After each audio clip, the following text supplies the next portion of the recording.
We are live now. صلاح الدين. Assalamu alaikum everyone. Good afternoon. I am Salahuddin, your host today, alongside with Nahla Shetitah. We are both students at EPAU Architecture School and both members at SpaceCraft Club, which is a scientific club in the same school we study in.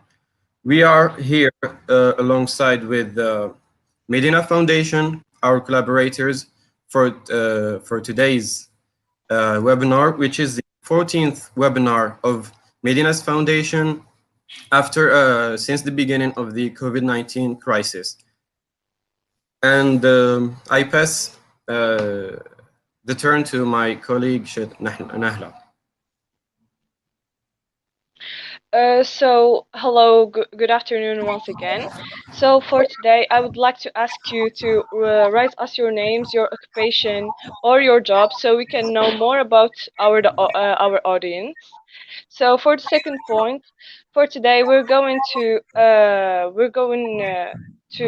with a collaboration with the International Network of the Algerian Scientists, which is a network that works to connect Algerian scholars in the world with their counterparts in Algeria to expose, to expand, and promote the development of various standards in our country.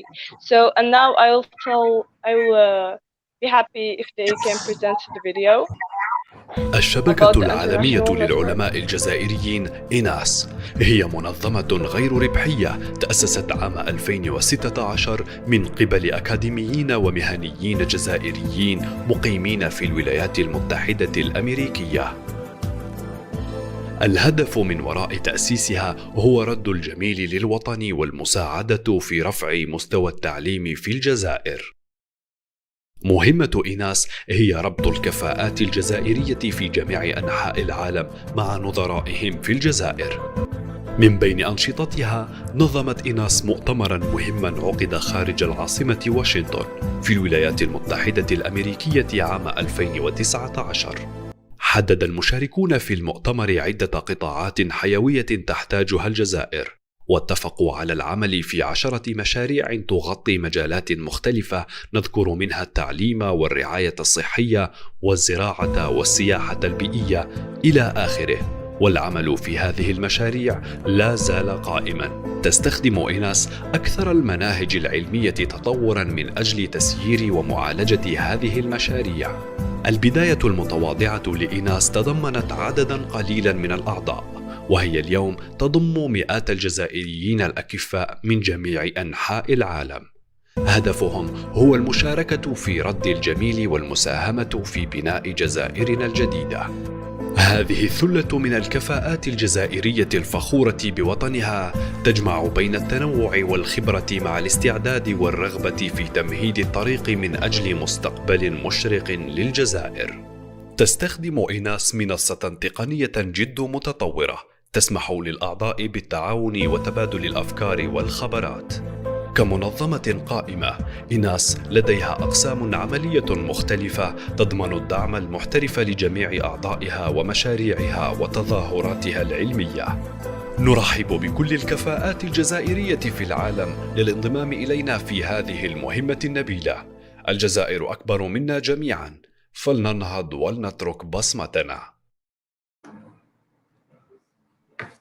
So thank you once again for the International Network of the Algerian Scientists for the video.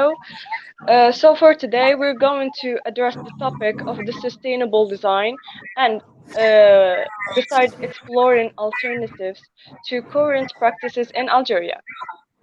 So given the important role of design in taking a lead role on the sustainability agenda, this webinar will explore a number of issues relating to sustainable practices in design.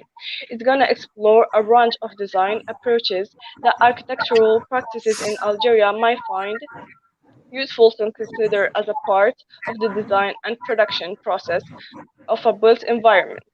So for today's webinar, we have Mr. Dr. Hossein Bougdah. I welcome you here with us today. Thank you. It's a really great pleasure.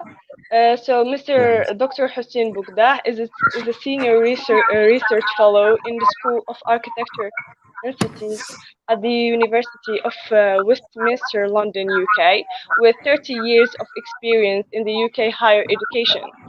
Both of his researches and teaching interests are focused on the technological, ecological, and human aspects of architectural design, such as sustainable design, innovative law technologies, and low-impact buildings and issues of culture. Alongside his academic role in teaching and research, he runs a training and research consultancy and is a member of multiple learned societies and professional bodies, including the Royal Society of the Arts and such as, and so as. So I would like to, I will pass the word for my colleague Salah to start the questions. Assalamu alaikum, Salah. Professor. Welcome here today in today's webinar. We'll start off by the first question, which is, can you tell us more about your career experience, whether here in the UK or internationally? Whether there in the UK or internationally? Thank you very much for first and foremost. السلام عليكم جميعا واهلا وسهلا. نحاول نستعمل شويه الدارجه والعربيه والفرنسيه رغم انه the slides يعني the presentation is in English, but I will make an effort to speak in different languages. فأولا قبل كل شيء thank you very much for inviting me. فيما يخص أنا تجربتي هي يعني كل تجربتي، ليس كلها ومعظمها في المملكة المتحدة in the UK. طبعا اشتغلت في مشاريع حول العالم، لكن I'm always based in the UK. I started my higher education career in the UK in 1991. I worked in different universities, different departments, usually departments of built environment, architecture technology. I worked at different levels, different job prescriptions, from a course leader to a program leader to a head of department to whatever, as well as in different capacities, sometimes leading teaching teams, sometimes leading research teams. I also worked for a long time as a head of research in my one but last organization. And now I'm in Westminster, and I have a specific role in running a research project. يعني أشتغل على مشروع مختص في استعمال الخشب في المباني العالية. It's the use of timber in mid and high-rise buildings. المشروع في عدة بلدان أوروبية، في ليتوانيا وفي الدنمارك وفي إسبانيا وفي المملكة المتحدة، وأيضا عندنا شريك آخر في كندا. فيما يخص تجربتي في الريسيرش في البحوث، أنا يعني I'm interested in sustainability، التنمية المستدامة. But from a design point of view, how can we design sustainably, not just buildings, but environments, creating places where people live. So it's not just at the level of the building, but also at the level of the neighborhood, at the level of the city.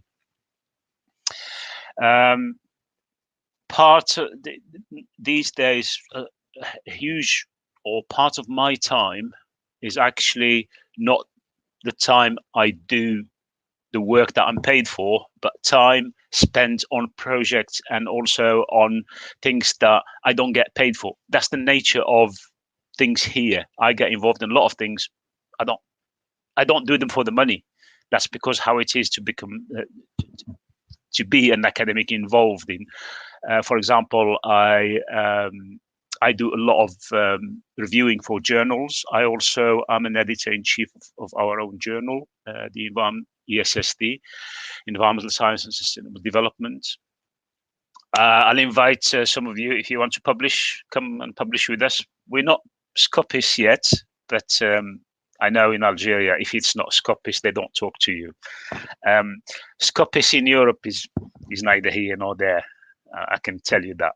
Scopus is an invention for third world countries mainly, but that's a different matter altogether. Sorry. So yeah, I also do work for organizations, whether it be charitable organizations or government organizations. For a few years, I was an advisor for a government agency called the Homes and Communities Agency. Also worked for a charity called a village in Syria, where we worked with refugees, Syrian refugees in Turkey, trying to offer them, or with minimum resources, to offer them ways of integrating in society, in finding, because they left their homes and they left their villages and so on, and they found themselves in a situation where they don't know anybody, and it's always difficult for refugees. So that's the kind of projects I get involved with, range from to do with buildings, to do with the use of traditional materials, the use of materials that lead to low energy or low impact buildings. So briefly, that's sort of my involvement. You mentioned last of my works was 4 books. In fact, 5. The 5th one is coming at the end of June. These are books published by Springer. Before that, I also worked on a series of books with other authors, and my involvement was in 2 of them. Volume 1, which is somewhere here. Volume 1 is this, with myself and a lady, Jones, and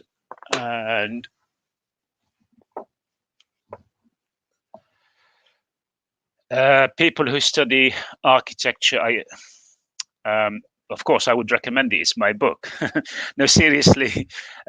Unfortunately, يعني مش موجود مش مترجم بالعربية أو الفرنسية. I've seen it in Indian, in Chinese, in different languages, but I haven't seen it in French or Arabic, unfortunately. So really, my interest is always to do with sustainability, and it's my my hobby horse, as we say. So I'll leave that for now about me, and I'll pass on back to you. Thank you.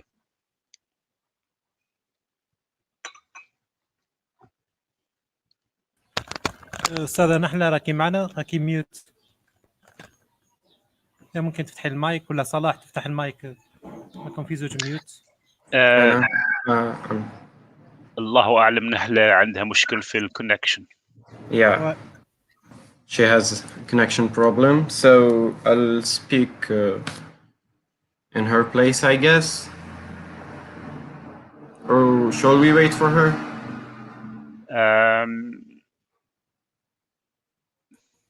I think go ahead. عندها مدة راهي هكذا 3 minutes. Yeah. Mm-hmm. So the next question, it would be about, can you tell us, sir, about the importance of the topic? Yeah. Can I share? Maybe at this point, I want to share the screen. Yeah, that would be great. And you said something about hiding. Do I need to do hide? What do you say, sir? So Do I you can need- go to full screen. Yeah, And yeah. I the don't hide need button. it. And then hide button. Yes, please. Yeah, and then you go back. Okay, yeah, Open the PowerPoint. Yeah, all good. yeah. Okay, I might just start here before I'll answer the question, but simply just to show our audience حتى الناس اللي معنا ان شاء الله يشوفوا الموضوع اللي نتحدثوا عليه. I'll try to find words in Arabic. Sustainable design, التصميم المستدام is something like that. ممكن. Why the topic is important? For several reasons, but particularly in the context of Algeria, I think, and from what I know of Algeria, على الرغم أنه مانيش عايش في الجزائر، لكن أعرف كثير عن الجزائر، وأنا أزور الجزائر كل سنة ما عدا العام هذا لأنه جائحة الكورونا هذه. ف sustainable development in Algeria has not captured the imagination of maybe designers, yes, to a certain extent, but decision makers, not a lot. يعني الناس اللي يتخذوا القرارات ما زالت يعني التنمية المستدامة ما زالت ما رسختش في ذهونهم. So that's why I think it is important as a topic, because it is those people, educators, decision makers, and designers who can bring to bear their influence and impact on the rate of uptake of sustainability. In other words, the sooner these people start believing that we need to do something about sustainability, the sooner we can actually move towards doing something about sustainability.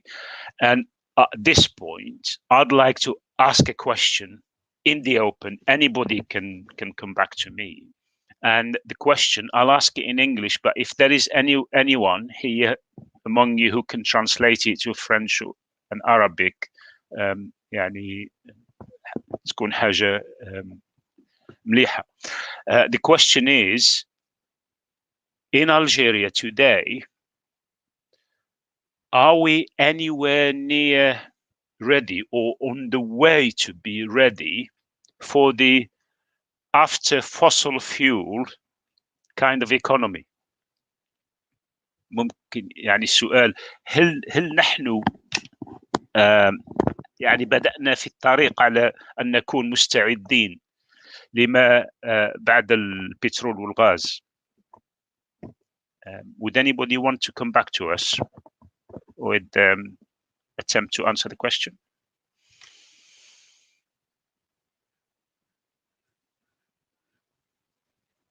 From the audience, sir. Anybody? To be honest with you, I want this as a conversation between me and everyone that's on that side. I'm interested in promoting a dialogue so that we go away from here having some sense of where we are and where we want to be. If we could try that by the end of this session, then that would be something that really big that we would have achieved.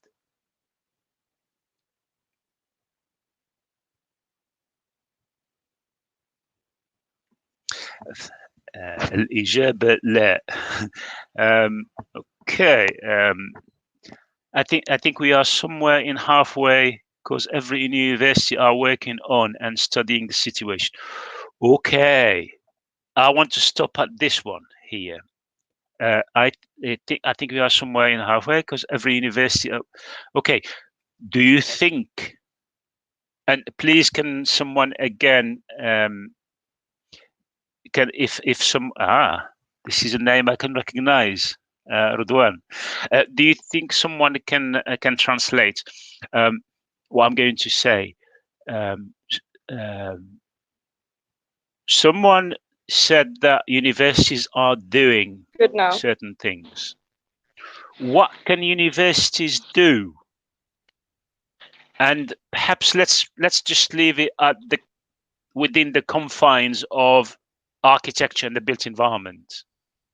What do you think universities can do to get us towards being ready for the after petrol and gas?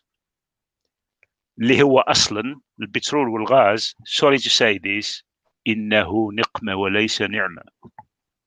True. Anyway, that's a different debate altogether. Let's not get drawn into that. So what can universities do? If you are a student in a university, you study architecture, what do you think that as a student you should be aware of or you should be doing in order? Because remember, you today, student, you are tomorrow's educator and tomorrow's designer and tomorrow's decision maker. In other words, you are tomorrow's people who will actually introduce that change. It's not my generation. It's too late for us. We're old fogies. We're going. We've done our job and that's it. So it's you guys. So someone said Egypt started generating energy from renewable resources. What kind of renewable resources? I'm seeing interesting things. Bashir Ben Farhat is saying le problème n'est pas uniquement économique, mais aussi culturel et sociétal. Of course, that's absolutely. I don't think. I mean, in fact, my question is not really about just the economics, although petrol and gas is the main thing of the economics, but we're talking about the way of life. Which brings me, is there among you people who believe that we should live sustainably?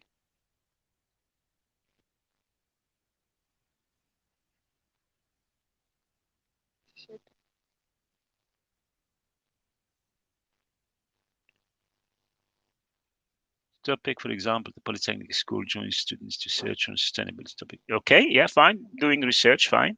But even if we are working on this topic in scientific research laboratories, we must apply these results to the different sectors. Dear Miriam, sustainability, or it's no longer sustainability until it's actually applied. So forget the science is wonderful. It tells us where we are and how we do things. But unless, you're absolutely right, unless it is applied, it becomes something that we see every day. When we open the window, we can see it, or we go past it, or we go and buy food from it, or we can sit in it. That's when it becomes sustainability. Yeah.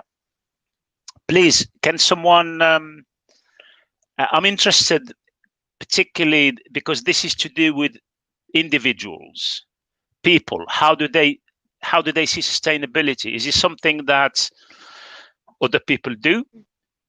Est-ce que les décideurs, est-ce que je ne sais pas. What about us as individuals, as citizens? Camille, les décideurs doivent tout d'abord travailler en collaboration avec les universités pour mettre en pratique les différentes recherches et qui sont vraiment intéressantes. ليس مستعد، لكن الاستعداد بعد الشباب من خلال بحوث ومعارض وإنشاء مؤسسات صغيرة لابد من إرادة. Okay, that all, yeah, نعم. لكن أردت أن يعني أعرف وش الناس راهم يفكروا في السؤال نتاع ماذا يعني التنمية المستدامة لنا كأشخاص. إذا أنت أو أنت تؤمن بأن لازم تكون عندنا تنمية مستدامة, what can you do today, here and now, on this Saturday afternoon? What can you do that you can contribute to sustainability? وش تقدر تدير؟ sustainability is about better living. It's a lifestyle. It's not just about design or things like that. It's about it's a lifestyle that we should all adopt. أعطيني أمثلة. صح، أعطيني أمثلة. Like for example, the simple gesture of turning off lights during the day, because That's right. you don't need it because you have natural lighting. Yeah. Like everyone can do that. Yes. We can also, when you buy something from the store, from the grocery store, which you can just put it in your hand. Why would you get a plastic bag? You can just hold it in your hand. I mean, these are just simple gestures, but that if all society comes together to do them, I mean, it's going to be perfect. It's like the main topic of sustainability before design, before the decision makers, for everyone is about society. Point taken. Yes, you're right. You're absolutely right.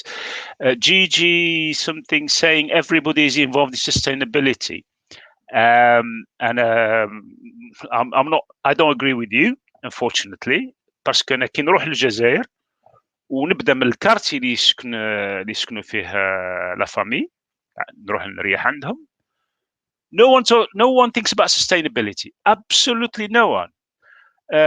المراه اللي من السانكيام ايطاج تلوح لا بوبيل نتاعها ما تحبوش على sustainability. she couldn't care.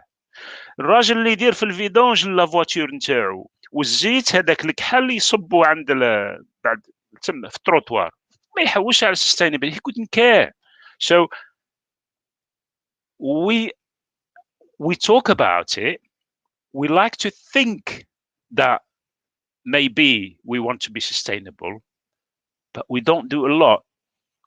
I mean, of course, there are some of us who do. Absolutely, you're right. But for it to become really something that will make a difference, a lot of us need to do it. تنمية مستدامة ثقافة سلوك كمعتقد ثاني لابد من إعداد جيل بكمله. طبعا نعم. It's the right word for it. Okay.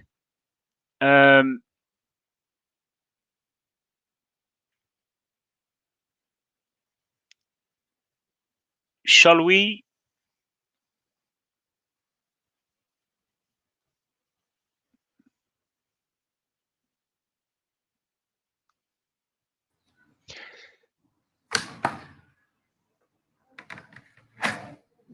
Do we have Nahla with us or?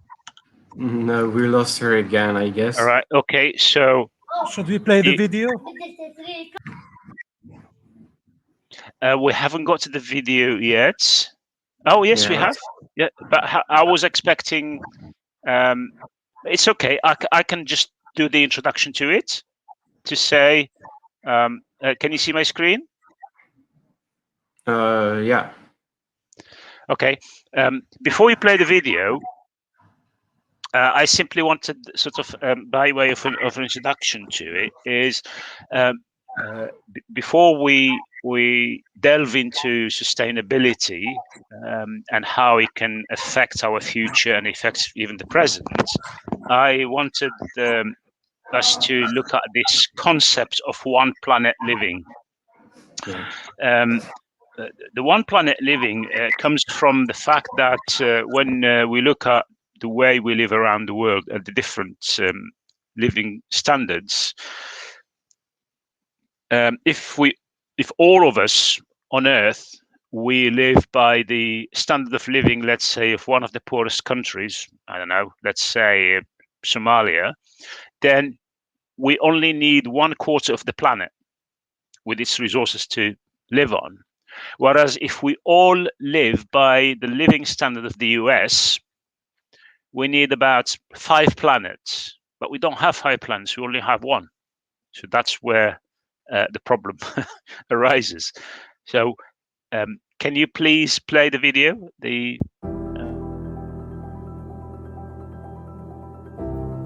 Urgent action is needed to regenerate the Earth's resources. cut carbon emissions, and prevent climate and ecological breakdown. We need to ensure that everyone worldwide can live happy, healthy lives while allowing nature and wildlife to flourish. We call this One Planet Living. Since 2002, communities, companies, towns and cities worldwide have been using bioregional's One Planet Living framework to create action plans to make truly sustainable living a reality. Backed by science and many years of hands-on experience, 10 simple principles cover all aspects of social, environmental and economic sustainability. It's not just about the environment, it's also about creating fairer societies where people and businesses can prosper. There's no other sustainability framework that drives this idea of how you live in the community once it's built.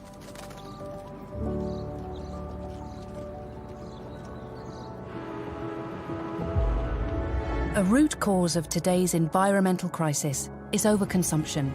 Many richer countries are acting as if we have infinite resources to meet our needs and absorb our waste. If everyone in the world consumed as many natural resources as the average person in Western Europe, we would need 3 planets to support us, not 1. And if everyone lived like North Americans, we would need 5 planets. Our planet is reaching a critical tipping point, but we can change things. Our One Planet Living framework offers an opportunity for all parts of society to be part of that change. A global movement is growing of towns and cities, house builders, businesses and communities, all working towards a shared vision. One Planet has a goal of getting to zero carbon, really challenging goal. But from the outset, we've set out to do that. We're taking a principled approach to ZB, and we're using those One Planet principles to really guide and shape our decision making. And the key there is that we're trying to create a place that people want to be. They can live their fullest life without taking more resources from the planet than are available to them.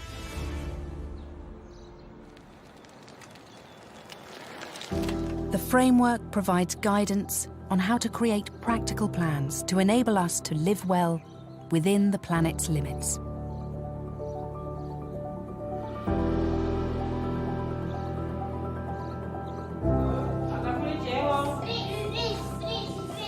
I definitely think that students globally should be using the One Planet framework.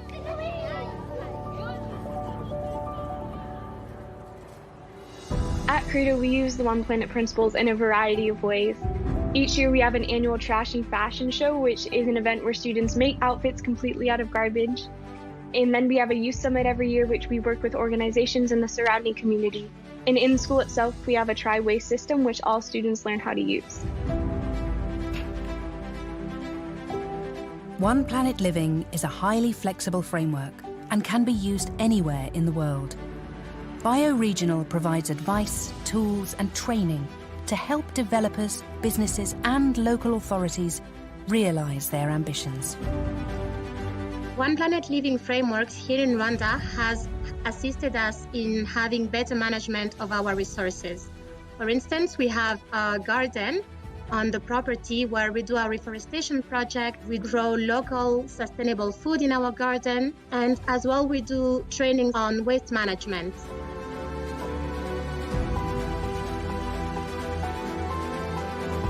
One Planet Living puts people first. It's grounded in the reality of how we all live our lives, the homes we live in and the food we eat, how we travel and the things we buy. It's enabling people across the world to achieve their vision of a brighter, more sustainable future.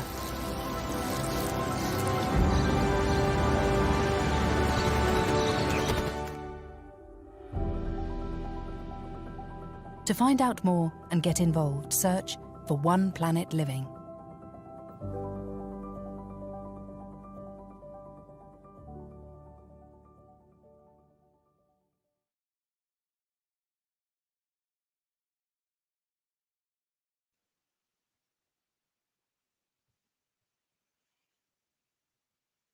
Salah and Ustad Hassan, you're mute.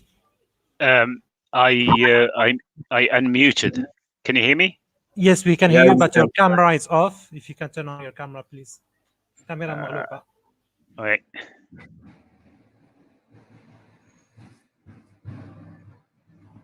سي بون رانا نشوفوا فيك دوكا. Okay. So can you see my screen again? نعم. Yeah. Perfect. Yeah. Yeah. Okay. The next thing I wanted to talk about is a lot of you perhaps already have heard about the 2030 agenda and 2030 vision. This is a United Nations program, and as a result of this, we have the 17 Sustainable Development Goals, which I have to tell you, I'm a little bit skeptic about the goals themselves. I have nothing against the goals, but I think they are coached in a way that we could never achieve them. Just to give you an example, for instance, when you click here on the poverty, no poverty, you have 29 publications, okay? And okay, you would think, yes, because no poverty is important, but then you click on gender equality and you have 27 publications. Is that more important than zero hunger, which is only 9 publications? So that gives you an idea that what the United Nations wants us to achieve, it's not necessarily sustainability as we may understand it, but sustainability as some undeclared objectives might be set without us knowing. I mean, I'm not an advocate of these theories that go around. Sorry? Conspiracy theories, you mean? Yes, I'm not necessarily an advocate of the conspiracy theory, but a lot of people will tell you that what's happening with the coronavirus is something to reduce the number of world population. Well, yeah, maybe that way it's easy to achieve the no poverty. So for me, it's okay. They are wonderful goals, but I don't think they are necessarily what we hope to achieve. It would be nice. In the absence, I was expecting sort of a question around this, but in the absence of anybody coming to me, I would simply talk about this. Oh yeah, the difference between green and sustainable design. Yeah, yeah. Okay. The reason I wanted to talk about this a little bit is because the words green and sustainable are quite used sometimes in a confusing manner. Sometimes people replace green for sustainable or sustainable for green, nilly-willy, as we say. Strictly speaking, there is a difference. The main difference being anything green is sustainable, but not everything sustainable is green. What does that mean? Sustainable is when a sustainable development or sustainable building is an aspirational thing. We want it to be about less energy consumption, about nice environment, but we're not saying or we're not making any statement about achieving a certain level or a certain target. Whereas green is about reaching certain minimum requirements, whether it be for certification or as targets. So in other words, green is working towards a rating, whereas sustainable is aspirational. That's the main difference. Okay. Perfect. Thank you so much. I really apologize for the internet interruption. Thank you so much for your answer. So so jumping to the next question, you're going to tell us a little bit more about exploring alternatives to current practices in Algeria. So I give you the word. Thank you. I wanted to touch on this subject through looking at what is available or what's going on in Algeria right now, then so that we can go into what can we do in the future. And when I did a bit of research on sustainable buildings in Algeria, or sustainable architecture in Algeria, and I mean any of you can try this, you'll be surprised that most of the stuff that comes out is actually traditional, is whether be it urban or rural, whether be it from La Casbah or from Ghardeya or whatever. So it was hard to find, if you like, contemporary examples of what they call sustainable buildings. So I found 3 case studies from Algiers, which let's have a look at each one of them, and whether we just test the word sustainability. Probably some of you knows these buildings. I don't. I only know them theoretically. I don't actually know them. I've probably seen them on in Algiers somewhere, but I've never visited them. And the first one is the ARPT headquarters, and I think it's I'm not sure where it is. I forgot. I think it's not Babzouar. Someone might know it. Tell us. What I couldn't work out here, and you will see that I've highlighted certain words here in red, because I thought someone is selling us a dead duck. It says, for example, that the new headquarters building is aerodynamic and convex of the north side in order to divert the hot winds. And well, let's just stop at this. North side to divert hot winds. Well, I thought, coming from Algeria and knowing that the climate in Algeria, hot winds come from the south, not from the north, because the north you got the sea, so you got the cool breeze, not the hot winds. But then maybe I'm wrong. Again, it says the cool breeze during the night from the south. Well, the cool breeze comes from the north. So it's the opposite. Hot winds come from the south and the cool breeze come from the north. So I don't know why they're turning it upside down, but what I do know is they made a lot of money in designing this. This is the Swiss embassy.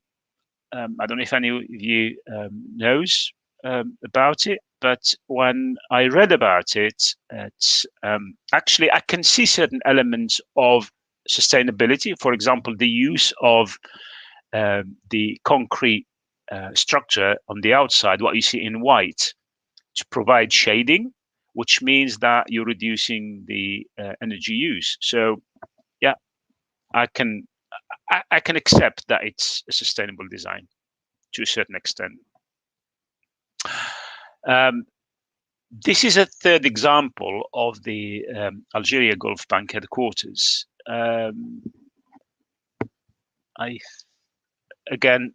read about it, but I don't know it, so I don't really know how it works inside. But I can tell you from the outside, I'm very suspicious about how really is sustainable this building that has huge amounts of glass and very little in terms of shading by the look of the facade treatment. I could be wrong, but it doesn't inspire confidence in the concept of sustainable buildings when I look at this and they refer to it as, they say, admittedly, they are not making any claims. All they say is SSH, which is the name of the practice, follow the sustainable design philosophy and incorporated energy savings and the use of environmentally friendly materials. What are the environmentally friendly materials? And here I must admit that as a student or as an architect, always look at what people are saying about their buildings. If their buildings are really that good, they will go into the details. For example, if their buildings stand to scrutiny, they will say we're using environmentally friendly materials such as they give examples. They're not telling us what are the environmentally friendly materials. Is it the tinted glass? If that's environmental, then I'm the Queen of Sheba.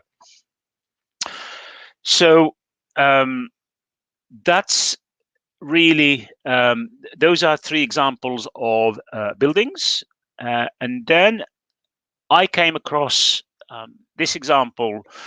I knew about it in the press back in when it was launched in 2013, 2014. But I don't know since then what has been achieved. Now, when you look sort of at the architect's impressions, it looks, oh yeah, wow. But when you start looking at the details, then you start asking questions. Is this simply a glorified huge building blocks with public spaces in between? The only difference is that you have some greenery here.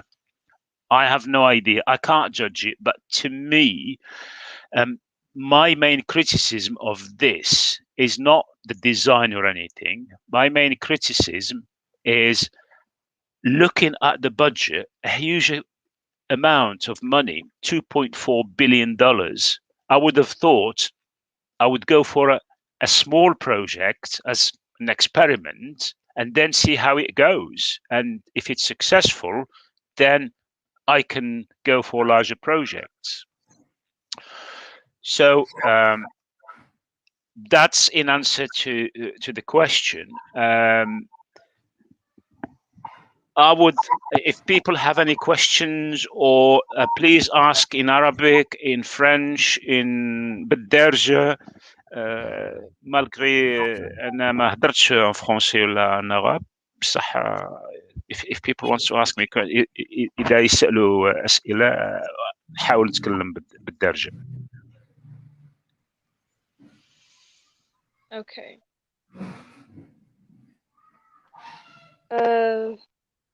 Any question?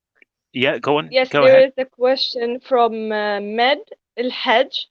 What are the features of the sustainable architecture? Okay, right. What are the features of sustainable architecture? First, before we look at sustainable, we need to look at what we mean by architecture here. In other words, are we talking about, it's an issue of scale. Are we talking about the scale of the building? In other words, a building, a school, a house, a block of flats? Or are we talking about a neighborhood?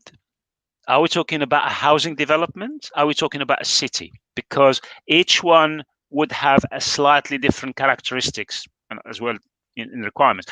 Let's say we start from the building. What are the features of a sustainable building? Easy to sort of to have in terms of scale, to think about in terms of scale. Well, the aspect of sustainability comes into the design, the construction, logistics, and maintenance of the building, and the servicing of the building, which means the use of energy, the use of the resources, the use of materials, generation of waste, generation of emissions, generation of noise. And before I go any further, noise in Algeria, le bruit en Algérie الناس ما على بالهمش باللي سي de la pollution. يديروا العراس، الناس عايشين في دي باتيمون قراب لبعضهم، يديروا العراس شهرين وهما بالزرنه وبلا ميوزيك افون، ما على بالهمش في الجيران. they don't care بس كان عندهم عرس. So noise, for example, in most of Europe, certainly in the UK, if you have let's say a competition to for let's say a public building downtown in London, and you get, let's say, the 5 finalists, architects. You may find that the best looking design will not win the competition. Why is that? Because when it goes to construction, they're using a method of construction that generates a lot of noise. Whereas the other design, they have what we call just on time, where actually they only deliver the material on time at the time when it's needed. In other words, the concrete is needed at 8:24 minutes on a Monday morning. It arrives at 8:24 minutes. ماشي 3 أيام والبيطونيير تخبط ورايحة وجاية وتجيب. No. So back to the question. So yes, how do we build the building? What materials do we use? Where do those materials come from? نعطيك un autre exemple. Le bois, c'est un matériau quand même, it's an environmentally friendly material, okay? C'est un matériau naturel, c'est bon. Mais لكن الخشب هذاك جاي من لا فنلند it's no longer sustainable. جاي من لا فنلند jusqu'à l'Algérie. نبنيه بالطين تخرج لي خير. صح le bois c'est joli, mais sustainability is about looking at all the options presented to you and take the least with least impact option. Donc le coût, la plupart du temps, le coût du bâtiment, c'est le coût économique.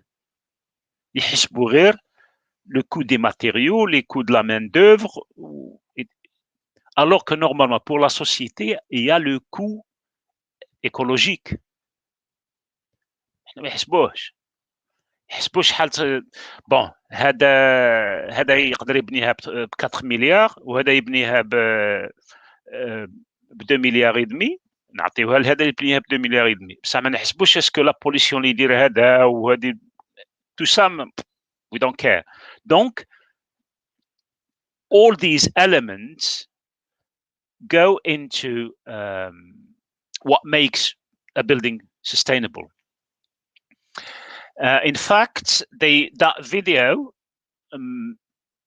it's quite a nice video, but also it takes you, if people want to look at it later on, it takes you to the 10 principles that cover sustainability for a building as well as a community. هل من بشير بن فرحات en Algérie la vitesse de construction du neuf dépasse largement celle de la réhabilitation de l'existant. Quels sont les moyens pour que le bâti existant soit une priorité aussi bien pour les propriétaires publics que les privés? هذه مشكلة لازمنا نبنيو بزاف ونحتاجو هذه تبقى دائما معنا طول الوقت. انا من نهار عرفت صلاحي من 74 وانا نسمع يقولوا ازمه السكن. بقى ما زالت ازمه السكن كاينه. Donc we will always need to build whatever method we'll use. We will always need to build. هذه ما كانش من هذه نتاع there will be a day يجي النهار اللي تعود ما عندناش مشكله السكن. مشكله السكن تبقى دائما. Even if we can produce fast, we can't afford it. D'ailleurs في الجزائر pour le moment قبل ما ندخل في les détails هذه نتاع la question, في الجزائر aujourd'hui le manque c'est pas du ما نقدروش نبنيو. We can't build fast. No, we can't afford it. كاين لي زابارتمون بصح الناس ما يقدروا لهمش، ما يقدروش يشريوهم، سي ترو باسكو الناس اللي عندهم الدراهم سي با تو الموند، لا ماجوريتي ما عندهمش الدراهم. دونك it's no longer a problem of affordability rather than availability.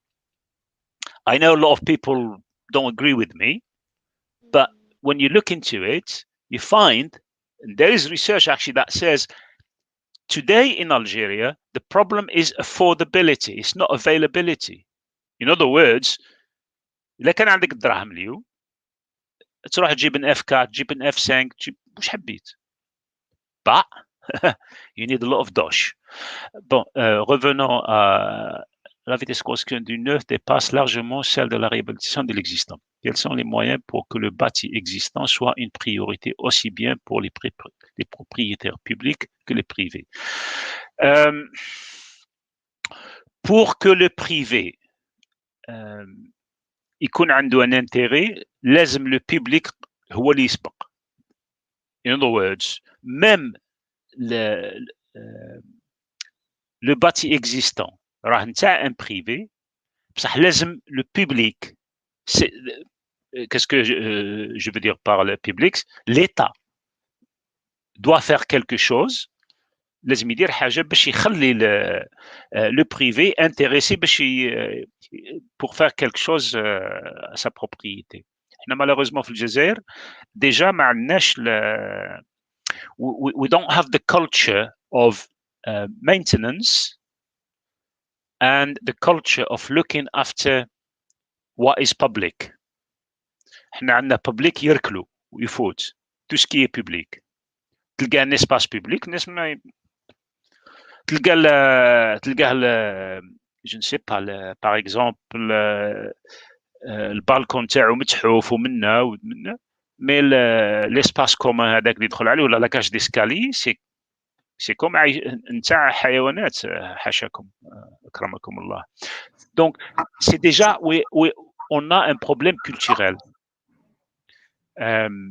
ما نحترموش تو سكي بوبليك باسكو عندنا بوبليك او نتاع الحكومه نتاع الدوله نتاع مانيش عارف سي كوم اللي عايش في المراديه يجي يكنس له ليسباس هذاك تاعك ونتاعي نتفاهموا كيفاش how we look after it.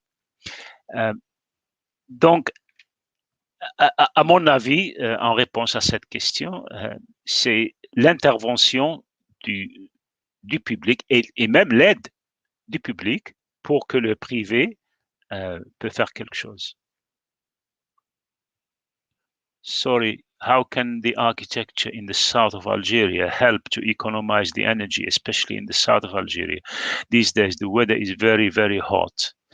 How do you mean what can we learn from traditional architecture of the south in order to design in a way that will be more energy efficient? Is that what is meant by the question?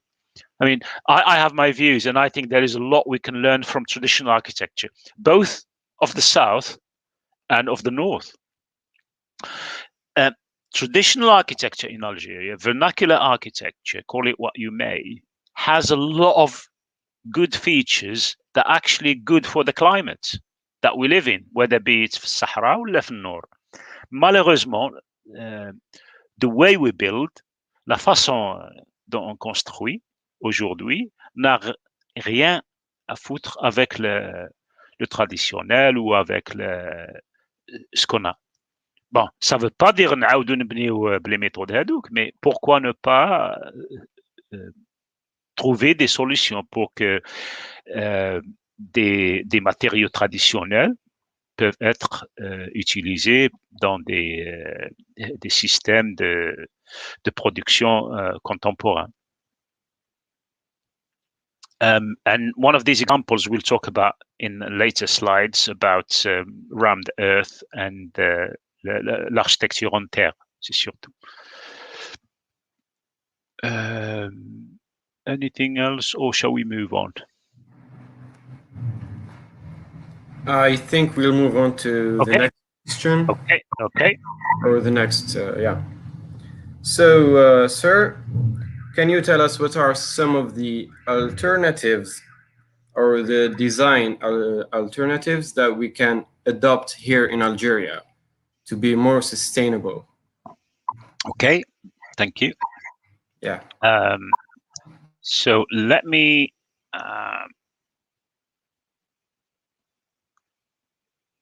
can you see my screen? Oh yeah, we can see. Yes. Okay.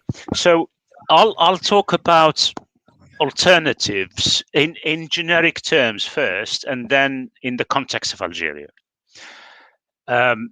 Anyway, this also goes back to one of the previous questions: what are the characteristics of sustainable architecture? The kind of design strategies to adopt tells you what characteristics to expect from a sustainable building. And usually, this kind of process that I'm describing in this slide, actually, I do it with my students here, undergrad students. That's usually either second year or third year architecture students, even before the masters. And we go through the process of looking at the building envelope, then at the various aspects of energy use, that's lighting, heating, cooling. And then we look at two aspects external to the building, that are energy production and waste and water. In other words, we look at resources, materials, and resources, we simply make a distinction between energy and other resources. And before I go any further, I just want to ask this question, and perhaps when we come to the next series of questions, I want people to come back to me if they have any ideas of what kind of answer. How much percentage of energy do you think our buildings use from the total energy use? I'll leave it at that for now, but we'll come back to it. So think about it, guys. In other words, if, for example, in Algeria, let's say whatever our annual energy use in all sectors of the economy, how much percentage of that is used in buildings? How much of that is used in transport? How much of that is used in industry and so on? But I'm interested in the buildings sector. Okay, so back to strategies. The envelope is usually the first thing that the designer deals with. In other words, even before you decide what kind of lighting system or what kind of heating system or cooling system, you are designing a building. So you have certain forms, certain floor areas, certain types of external envelope, types of roofs, and all that has materials in it that will dictate how much energy is going to be used. In other words, if you have 30% glazing ratio, that straight away indicates that you'll have heat gains or heat losses that are X amount, but also you'll have light and so on. So, however, for the purpose of this presentation, I will only focus on the envelope, simply because otherwise we'll be here for another 3 days. So, with regard to the building envelope, can someone shout the word in French, building envelope? What is the word that you use generally in architecture school? Building envelope. C'est l'enveloppe? C'est l'enveloppe. Yeah, c'est l'enveloppe. Okay. And بالعربية? No idea. Okay. Okay. Donc, pour ce qui est l'enveloppe, généralement, عندنا une forme, عندنا des surfaces, عندنا des matériaux composés dans in one way or the other. Ici, in this here, I only consider the 3 forms of construction in Algeria. Maybe there are more, I don't know. You tell me. I considered cast concrete with masonry, because I see that quite a lot. I also see masonry, so it's masonry on the outside, masonry on the inside with some insulation in between. Masonry, be it either parpaing or bien la brique, or mixed. And also cast concrete with cladding systems, which quite a lot sort of nowadays, particularly for commercial buildings. All those Schuko system, which they no longer sell them in Europe, so they sell them in Africa, because no one buys them nowadays here. So these are the forms of construction that we have. Now we're interested in, shall we say, are these materials that we have here in front of us, or material systems, are they sustainable? Now we have concrete that has cement, masonry also that has either cement or brick. Remember, all these materials are high energy, embodied energy. Again, masonry, it's high level of energy input. Same with cast concrete and cladding. The cladding can be low energy, but the cladding they use in Algeria is high energy, because it's usually either aluminium or some other metal, or sometimes maybe even plastic based. So they're all high energy materials. So on top of that, the level of insulation in Algeria, I think, may not be adequate. I'm not sure. I don't know. I don't know the standards, and I don't know what they use, but just observing. However, there is an even more important aspect of that is the thermal mass, particularly when most of the year you need cooling, you need more thermal mass than thermal insulation. In other words, maybe peut-être les hauts plateaux Sahara, it's the thermal mass that is more important. Le nord, peut-être l'isolation thermique, parce que aussi, quand même, ça fait froid. Bon, bien sûr, ça fait aussi froid les hauts plateaux, mais la masse thermique, ça joue un grand rôle. Aussi, il y a la façon d'utiliser la masse thermique avec l'isolation, c'est très, très important. Je ne sais pas, est-ce que تقراو عليه هذه ولا ما تقراوش, ça c'est une autre chose, mais on peut discuter. So, back to, now, that's what's up to the previous slide, it's what we have today. Now, looking at this slide, this is, we're dealing with, if you like, traditional architecture. Traditional architecture is, this is actually from an example of a villa in Algiers. And you can see the thick walls, you can see that it has a huge thermal mass. Now, just a little pause here. Of course, we know concrete has good thermal mass, but can anyone tell me, and shout it from there if you will, is the thermal mass of the concrete as good as that, for example, of a stone or an earth wall? And what's the difference? Nowhere near that. Nowhere near that. Okay, it's true, nowhere near that. Yeah, That's I live in a French building. Yeah. Built in stone, and yeah, I visited other houses where it is built with concrete or with bricks. Yeah, the new bricks, of course, and I can see the difference.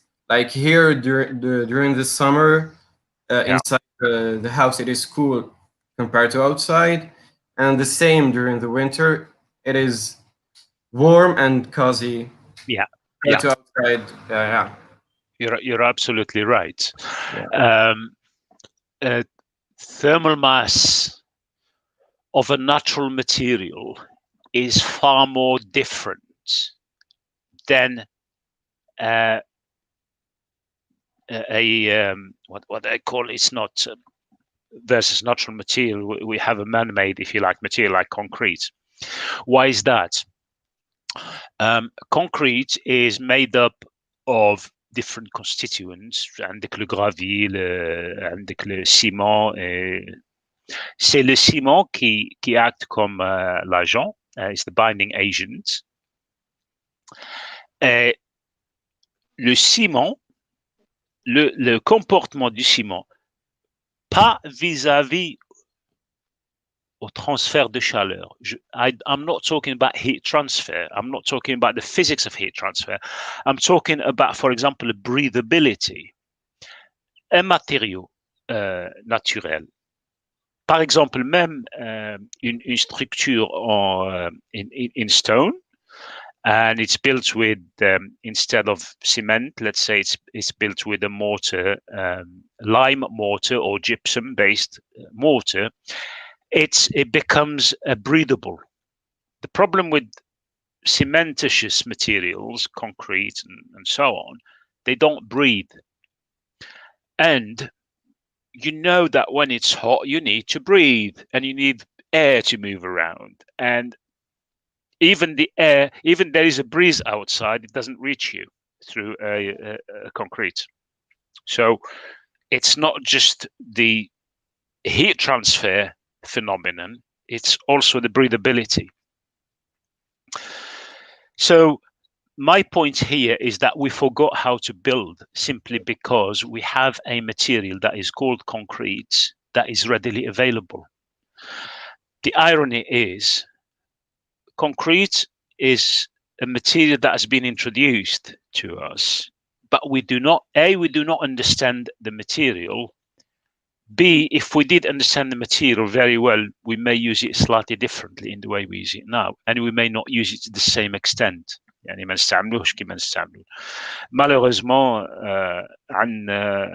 I think sometimes it's seen as a sign of progress. تعيش في دار avec le ciment, c'est quand même تقدمت. Okay. So what can we do differently? And this is, if you like, what are the alternatives? The alternatives is, if we want to build sustainably, I'm not suggesting we don't use concrete at all. No, I didn't say that. I'm not suggesting we'll never use masonry, for example, brick-based masonry, wherever. But let's have a look at alternatives that offer some aspects of sustainability. Maybe they are not available today as we need them, but maybe they can become available as industrial materials. But whatever they are, they need to have these three characteristics. They need to be local, they need to have high thermal mass, and low embodied energy. So before going and perhaps taking some examples, case studies, I'd like us to have a breather here and perhaps reflect on what we said so far, and if there are any questions. Do I need to stop sharing, or is it okay? I think, yes, I think there was a question about the materials, saying it's Arwa Al-Bi'az, talking about sustainability in Algeria, and especially in terms of materials. Is there a specific material that could be used in building but doesn't cost much? Okay, sort of that's going back to the next series of slides. Yes, there is. There are materials. It's more than one. Yeah. For example, we have earth, we have stone. Now, I'll name another material. عم بالي بزاف الناس يضحكوا عليا درك كي نقول هذا. The waste from the cow dung. Yeah. In the old days, they used to build with it. Oh, yeah. And it's a perfect material. Actually, when it's dry, it doesn't smell, believe it or not. It's a fantastic material. Yes, they used to use it, I think, a lot in building. Yeah. So you got earth-based material. There's a variety of materials, earth-based. You got, for example, compressed bricks. You got stabilized bricks. You got rammed earth. You got all sorts of adobe, PZ. So all these earth-based materials are really good materials. Okay, the problem is, and I know what people are already thinking, they're saying, hang on, we can't build fast with those and we need to build, yeah, but that's because we're still sitting on our backsides and waiting for concrete to deliver for us. Now, if I go and look at research being done about concrete in Algerian universities, I find thousands of papers. But if I want to look at research about earth materials, very little. So why is that? Because we are conditioned. It came from Europe, so it must be good. And this is the attitude I was talking about earlier at the beginning, we need to have confidence in what we have ourselves. We need to have confidence in our own beliefs, in our own culture, whatever that culture it is, in order to say, yeah, جدودنا بناو هك, c'est bon. مي ما نقدروش نبنيوها على من فاسون كجدودنا بناو, باسكو اليوم لازمنا نبنيو بزاف و غابيدو تو. Let's have a look up. I mean, who said that we can't have precast clay panels يوصلوا للشانتيي البلوك الحيط كامل وفيه l'ouverture وكل شيء, just like precast concrete. We do it for concrete, so why can't we do it for clay? It's actually easier, believe it or not. But we don't do it because Lafarge makes business from Algeria on its own, same amount that would make from perhaps the whole of Europe selling cement. So, and it's the kind of research that no one would support, because it would mean it's a competition for their cement. Again, you have stone. Okay, I'm not suggesting you build تبني les bâtiments 15 étages. And that's another thing. Why do we build 15, 16-story buildings in Algeria? فهموني رحم والديكم. Why? على بالكم باللي l'Algérie تقولوا لي يسحرمنا, mais quand même l'Algérie c'est 9 fois la Grande-Bretagne. احنا عندنا généralement les grandes villes كيما لندن, مانشستر, برمنغهام, تلقى فيها 1 كيلومتر كاري في السنتر اللي فيه لي باتيمون العاليين, جينيرالمون تاع الكومباني هاد كوارترز. الباقي احنا 3 ايتاج سي لو ماكسيموم, ما كانش. وهي 60 مليون عايشين وكل عندهم لي جاردان. احنا لي سباس فير ما كانش وقاعدين نبنيو 16 ايتاج. واي ويلصقوهم لبعضهم. علاش؟ سي باسكو سي اون كولتور جابوها من لاشين ديريكتوم. ايه في لاشين يحتاجوا, عندهم دي مليار, ما نحتاجوش نبنيو 16 ايتاج ولاصقين في بعضهم. Can you see how we let other people decide for us and create our culture? So that's now becoming part of our culture. Just like ساشي الكحل نتاع النيلو. عاد صافي بارتي de notre culture. منين تروح في الجزائر تسمعهم يصفروا في الريح, حاكمهم اللي تخرج تحكمها شجره ولا. Why do we have to do that? We don't have to, but it means we have to change. We ourselves. Exactly. We can't expect the system to change.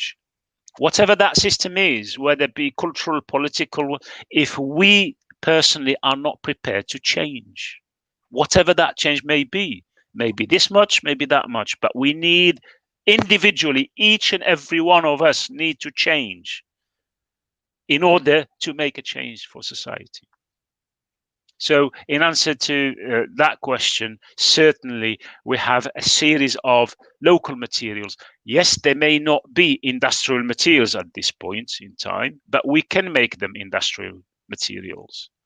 And another thing, في الجزائر اليوم أنا نقول لك jusqu'à les années 70 même 80 كان كي تروح من الدوار للمدينة il y a une transition. L'architecture est différente. اليوم منين تروح سي لا ميم شوز. دخلت للبويره ولا طلعت لراس الجبل سي لا ميم شوز. بالفيلاج بلا فيل كلش 4 5 ايطاج ومش مفيني والفراي دائما طالع. يو وين رايحين؟ Where are we going? Sure. So sorry, sometimes I feel very frustrated and that I get agitated because كسرناها البلاد هذيك. كسرناها. I am sure this is the feeling of everyone in Algeria. So why can't we start doing things differently? It sadly became a stereotype.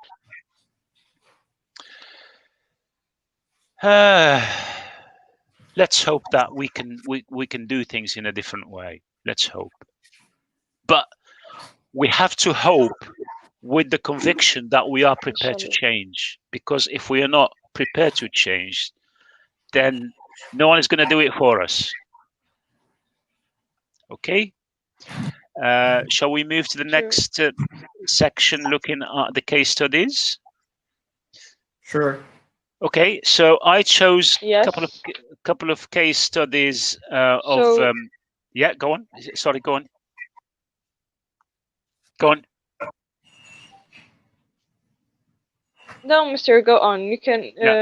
I think you're going to talk about what would make a good sustainable building. Yeah. Yes. And I mentioned the characteristics of what other building material system we need. Yes. Local is very, very important. Yeah. And what I mean by local,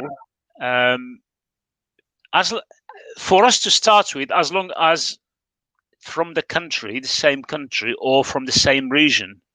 C'est pas vrai لا كان كاينه حاجه في تونس وما كانش عندنا في الجزائر. ساج. دونك اللي كاين في تونس كاين في الجزائر كاين دونك الى راه من الجزائر سي بون ما يهمش. بون بيان سور لا كان احنا نبنيو في سوق هراس وكاين في خنشله وكاين في الغواط، بون خنشله قريبه نجيبوه من خنشله. مي سي ديجا ما نجيبوه من الغواط خير من اللي نجيبوه من لا ليتواني ولا من لا بولون. سي كومون for several reasons. One of that, it becomes unsustainable because the energy involved in moving it from long distance to where you need it, but also it means that economically it may become more expensive. So local with a high thermal mass and low embodied energy. اسكو نعرفوا كل low embodied energy ولا تبغوني I'll explain it. C'est quoi la embodied energy? Yeah, it would be nice if you explain, yes, sir. Okay. Okay. I'll say it in English, and then if someone can translate, or what we mean by embodied energy. For example, let's take a material such as earth bricks, les briques de Pizé ou نتاع التراب. We take the earth, we form it into formwork, نحطوه في المول ونخرجوه يشيح في الشمس. We did not spend any energy on it, okay? Il n'y a pas de ما حطيناه في الشوفاج il n'y a rien. Comparez ça avec, par exemple, l'acier ou le ciment. Disons le ciment. Le ciment, ça contient beaucoup d'énergie. On utilise beaucoup d'énergie pour fabriquer le ciment. L'énergie, embodied energy. Donc, c'est déjà de l'énergie qu'on a utilisée pour fabriquer le matériau. C'est ça l'embodied energy. Bon, les matériaux fabriqués, كامل فيهم embodied energy, مش كيف كيف. Donc, un matériau comme rammed earth, ou le earth materials, ou le bois, هادو des matériaux avec low embodied energy, puisqu'on n'a pas utilisé de... Bon, par exemple, le bois, on utilise un peu pour le séchage ou pour couper, c'est tout. Sinon, on n'utilise pas, il n'y a pas d'énergie. C'est ça l'embodied energy, c'est l'énergie qu'on utilise pour fabriquer le matériau. Donc, les matériaux naturels, their embodied energy is low. OK? OK. It's really Ça, clear. Thank you. You're welcome. Ça, c'est un exemple. Là, on a utilisé les briques de terre compressées. كيف نسموهم في الجزائر؟ لكان مازالوا يستعملوهم, je ne sais pas. Enfin, c'est des briques de terre, quoi. Il y a rien. تحكم la terre ودير معاها la paille, تخلط معاها la paille. تحطها في لي مول وتشيحها في الشمس et tout. Ça, c'est un petit projet j'ai travaillé sur ça il y a 3 ans de ça, avec 4 de mes étudiants ديتهم l'Angleterre. وبنينا هذه, c'est pour it's for a local community. You think that with earth, probably you don't get very nice finishes and so on, but you'll be surprised when you look at the inside, for example. All the materials here, most of the materials are natural materials. What you see here in red is not paint. It's a natural clay that has that color. So it's a natural color. Yeah. And we have this in Algeria. I still remember my late mother, Rabbi yarhamha, she used to make pottery, and she used this clay, red clay, she calls it nughra, ahmar, to give them that color. So, and she used different colors. She's got the blues and the grays, and all these are natural clays. In other words, she doesn't add anything to them. So you can create colors even with, because the render here, we did not use any cement. We used c'est de la chaux. It's lime render. Another example here is rammed earth. Of course, this is industrial process. The first building, we were doing it by hand, basically. Whereas here, it's, of course, you got machinery and so on. So, well, the only machinery you have is the machine to ram with. That's all. It's you have a compressor and you have a small plate and a rod, and you just ram the earth in, and that's what you get. And this is the third example. Again, it's a building I'm familiar with. This is in the UK, here in Kent, and it's from rammed chalk. Chalk, c'est la craie, c'est ça? Yeah. Enfin, ouais. Donc c'est parce que هنا le naturel c'est la craie, c'est l'ard بيضة هنا. Donc voilà. It's rammed earth, and you would think, because sometimes we associate earth as being sort of not technological and it's backwards, and but you can create wonderful buildings. I mean, look at this. Look at the inside. Very interesting. what you see here, the ceiling is made up of these wonderful tiles that are made on site here, basically clay tiles, and they use them to make this vaulting using a technique called Catalan vaulting, because it's coming from Catalonia in Spain. And what you see there in the middle is the l'éclairage zénital. It's the yes, in the middle. yeah.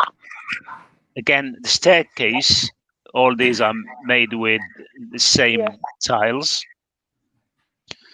And you end up with really very nice, but more importantly, they are healthy buildings, because these buildings, as I said earlier on, they breathe. You don't feel claustrophobic in them as you would feel in a concrete building. Okay, so thank you very much for your presentation.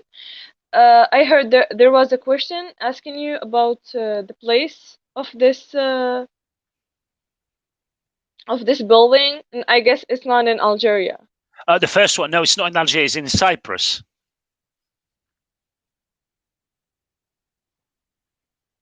It's in Cyprus, a village called Lefkara. Exactly. Just to answer the question of Mr. Salim Sherf.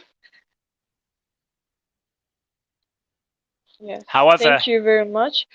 So we go now for the recap. If we could recap the whole. Before we go to the recap, because Sabri Alleg just put something very interesting, and I'm going to challenge Sabri Alleg to something. Right. Okay. Let me just show. Okay. Can you see some drawings on the wall? Yes, it's clear. Okay. That's a house I'm designing for myself in Algeria. And at the moment, any architect I talk to about, because I wanted, as you can see, there are thick walls. Any architects I talk to and say, I want to do it in round earth. And they say, what? Are you mad?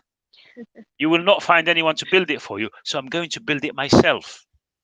So I challenge any of you who wants to see how it's done or how it can be done to join me. Whether for a day, it's for really a week. Great. No, seriously. I'm going to make it. It may take me, I don't know how long, but I will have a go. Wow. I want initially. That's really brave. Initially, I wanted two completely different methods of construction. One is never used in Algeria.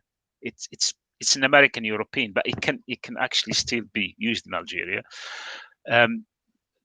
I wanted the ground floor done in rammed earth, and the first and second floor in straw bale avec la paille. Do you know what straw bale is? But do you know what straw bale is? Straw bale is after as a material. After they harvest the wheat, بعد ما القمح ينحيوه ولا الشعير، الحصيدة هذيك يكومباكتيوها باش كيستعملوها مع pour les animaux. اوكي يديروا دي شغل دي بريك هكذا كبار اون باي. في لي ستازوني وهنا en Europe ils les utilisent comme des briques. الوحده فيها par exemple 1,50 m de longueur, 60 cm de largeur et 60 cm de hauteur. C'est de la paille. So that's it doesn't have thermal mass, but you can give it thermal mass by using internal render, clay-based render. So that will be a really good experience. Salim Shrif, êtes-vous disponible à vous une expérience même à distance à un projet qui respecte les conditions? Oui, bien sûr. I will give you my email at the end. je m'intéresse There are a beaucoup. lot of questions about your email. Yes, I will give my email at the end. There are a lot of things I'm interested in. A few years ago, I went to Timimoun. J'ai donné une formation pour. Il y a un centre qui s'appelle Cratère. Capter. Cratère, c'est en France. Capter, c'est le centre algérien du patrimoine en terre. J'étais là-bas pour quelques jours où j'ai vu qu'est-ce qu'ils font. C'est vraiment intéressant. J'ai aussi entendu qu'il y a,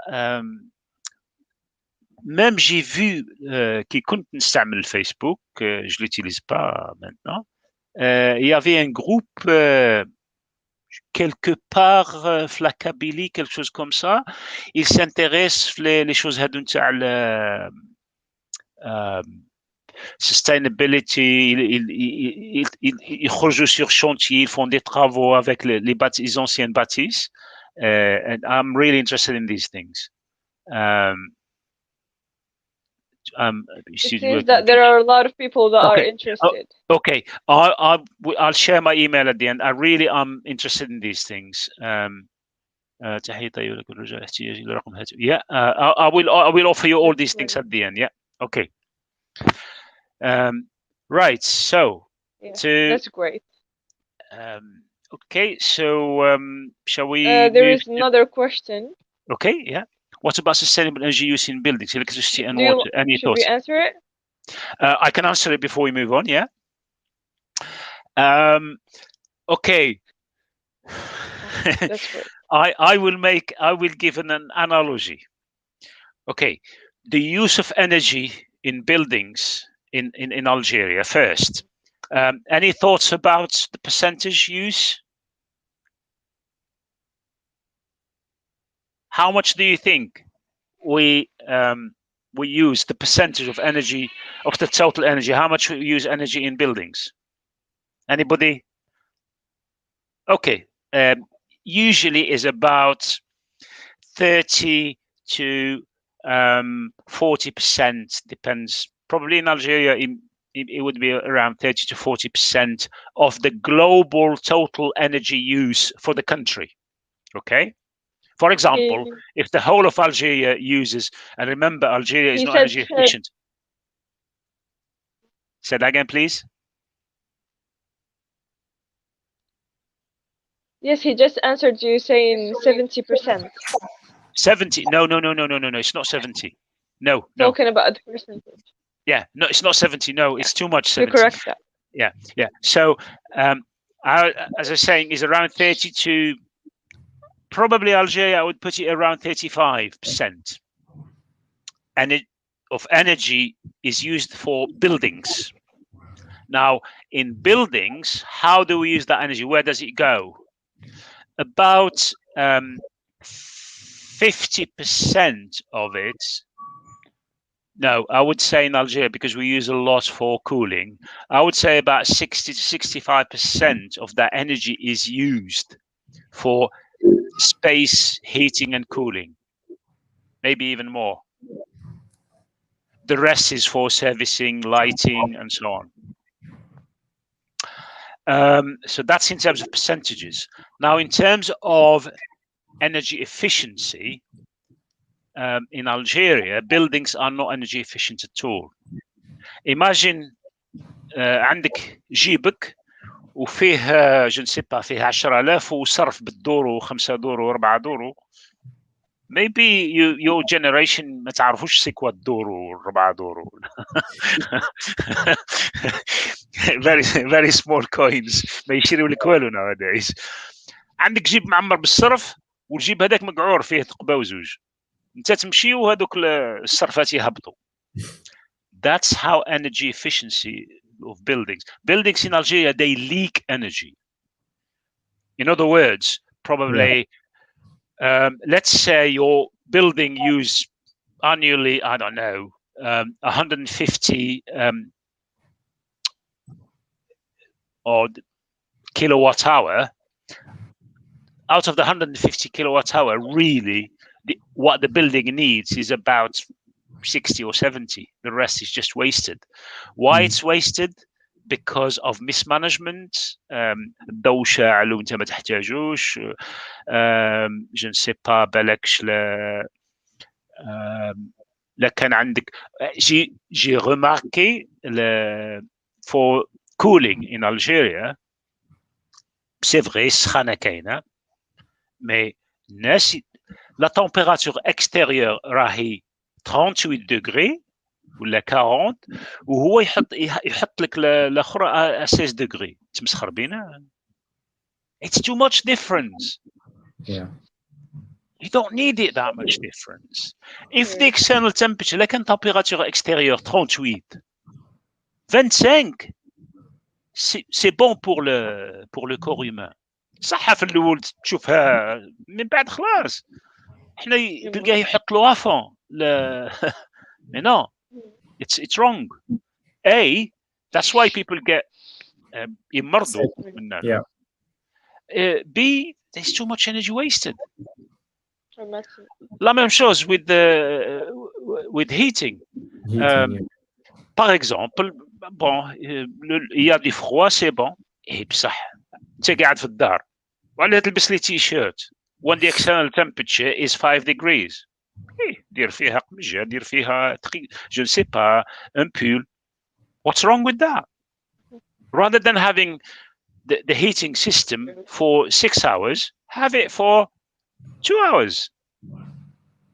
But the problem is, if the building fabric, where we started, remember a long time ago in the lecture, when the building fabric is not designed very well, it's leaky. So a lot of the energy that you're wasting, it goes out. Right, okay, so the last part of our lecture, okay.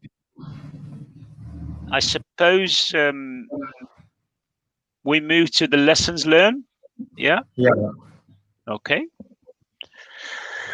So we would like to go to the recap. Okay. Let's do that quickly. Okay. So I think we can, I say happily, maybe unhappily, say that if today we recognize that we need to do things differently, then that's something good. So we really need to move towards sustainable and eventually green buildings, because this is not an option. It's a must eventually. It may be an option today, but it becomes a must at a time when maybe it'll be too expensive for us to do and too involving. So the sooner we start, the better. That's the first lesson I think we ought to go away with. The second one is that at the moment, current design practices, and this is not by any means, this is not a criticism of architects in Algeria. No, it's not. Unfortunately, the architects are part of a bigger system, which is the legislative system, which is system of regulations, les normes. So the architects by themselves cannot do much. However, architects, if they wanted to, they can influence the thinking of society. I think that's what is lacking in Algeria. That's what we have in this country, for example. Here, architects lead the change. How? By talking like this, like what I'm doing now. It's raising the level of awareness. That's what architects can do it. Not just architects, les architectes sur le bureau d'études, mais aussi les architectes sur les écoles d'architecture. Kingo les architectes, y compris vous les étudiants en architecture.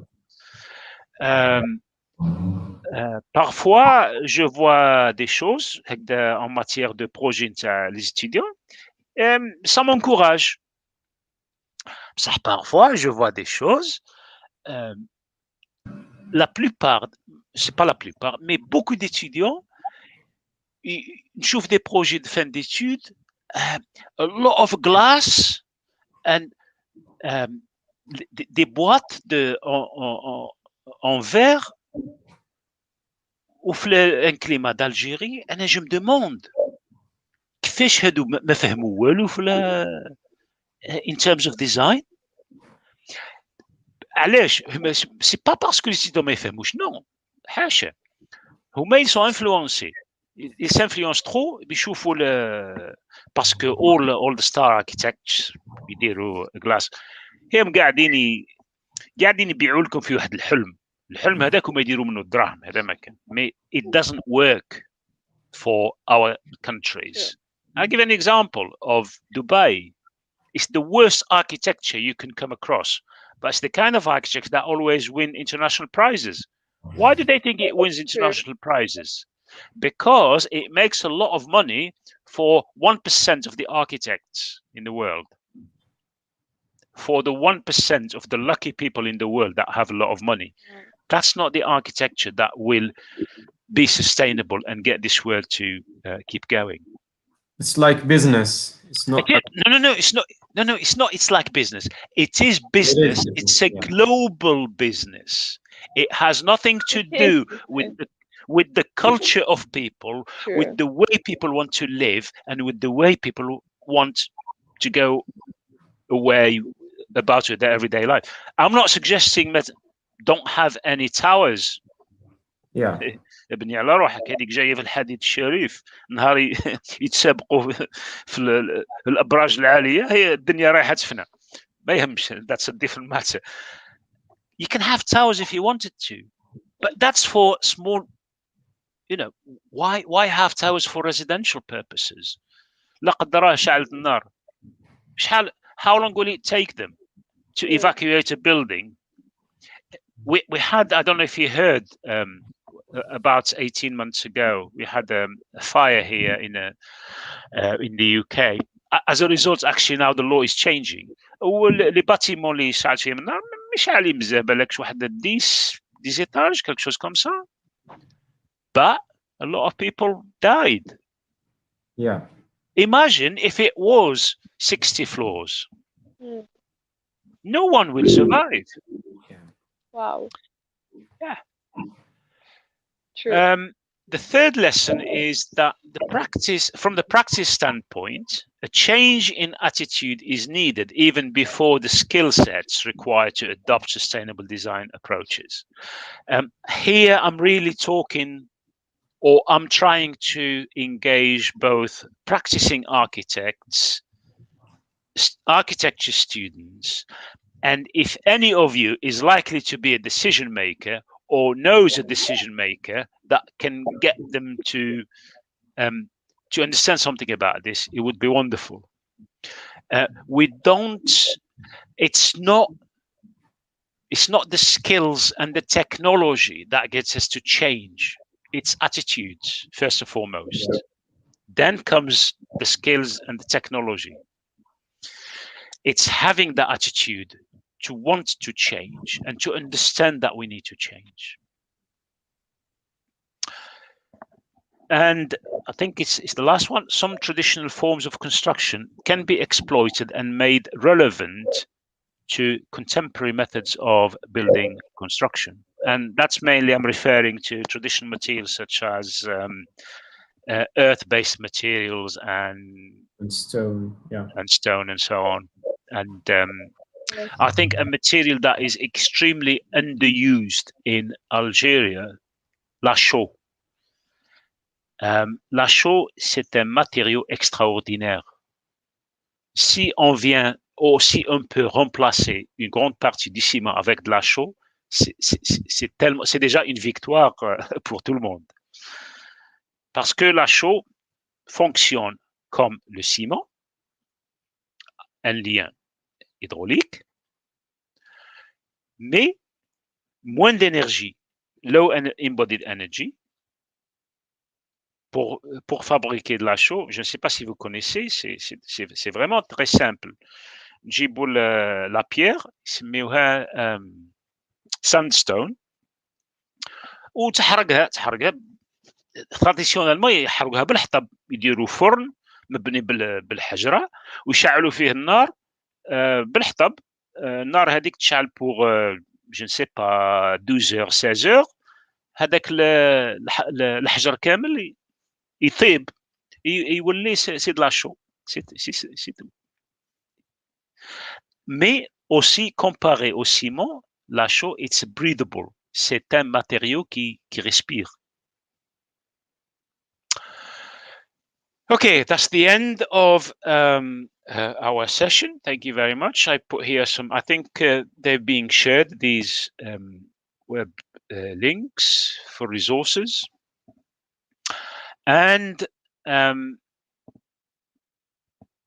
if any of you want maybe a copy of these and you get in touch, we can see what we can do. For those who wanted, I shall add my phone number in a minute.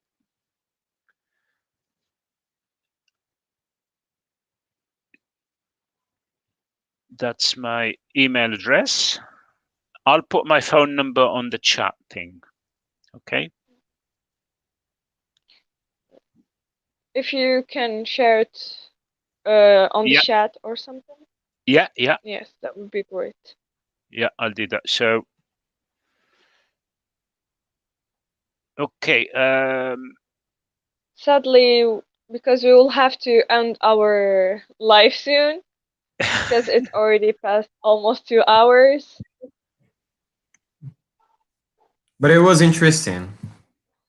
Yeah. Well, first of all, yeah, it was really interesting. First of all, I would like to thank you, Dr. Hussein, so much for this, conference. The amount of the informations, it was really great and something really new in our country. Thank you for the invite. I really enjoyed it. So I hope that it can lead to some sort of conversations. Inshallah, yeah. And raise more awareness. Yes, that was really great, inshallah. And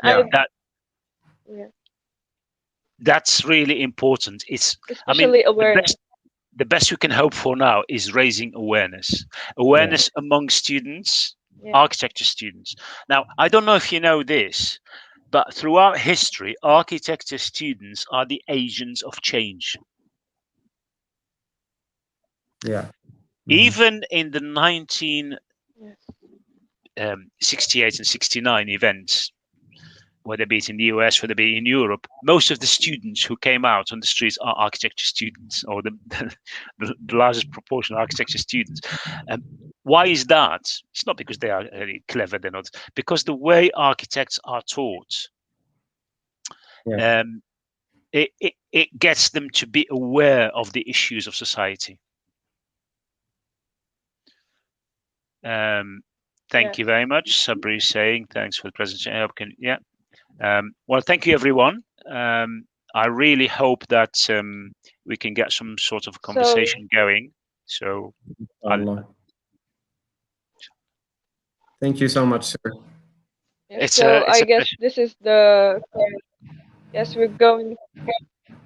So I guess we will finish our presentation here. We really thank you, Mr. Hussein, Dr. Hussein, really much. Medina Foundation and the International Network of the Algerian Scientists for this initiative. So I hope we can meet in another time with another subject and way more debates, inshallah. Inshallah. The International Network of Algerian Scientists, INAS, is a non-profit organization founded in 2016 by Algerian academics and professionals residing in the USA.